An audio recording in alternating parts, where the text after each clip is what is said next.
In light of the recent calamity, the importance of taking care of your investment is of utmost concern.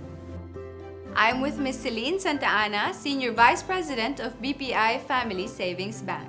Hi, Ms. Celine. A big calamity has hit the country, and now in this segment, we'd like to talk about insurance and protecting our homes. For people who get housing loans with BPI Family Savings Bank, it's always a requirement that if there's an improvement on a property, that has to be insured. That includes acts of nature, fire, flooding, as well as earthquake. Ibang klase na ang mga calamities natin, iba na ang magnitude, and it's better to have their homes insured. How do you insure your home? Mahal ba magpa-insure ng Actually, bahay? premiums of insurance is very cheap. More or less 1,000 pesos for every million of coverage. But there are instances when, insurance companies would increase premiums kasi there are some areas which they call hazardous in terms of location. But again, the premiums, I would say, compared to the value of the property is relatively small. How about taking out another loan to renovate your property?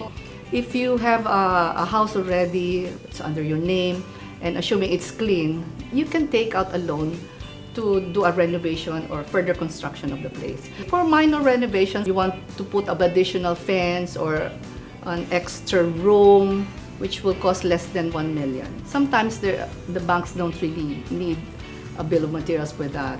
If it's going to be a major renovation, a second floor, therefore the bank will have to ask from him a plan of the renovation plus the bill of materials. You just have to tell the bank that this is what you need. And the banks will have to, tailor fit the loan according to your requirement. Maybe you'll ask me, what if the property is already mortgaged? Yes. And you want an additional loan, is that possible?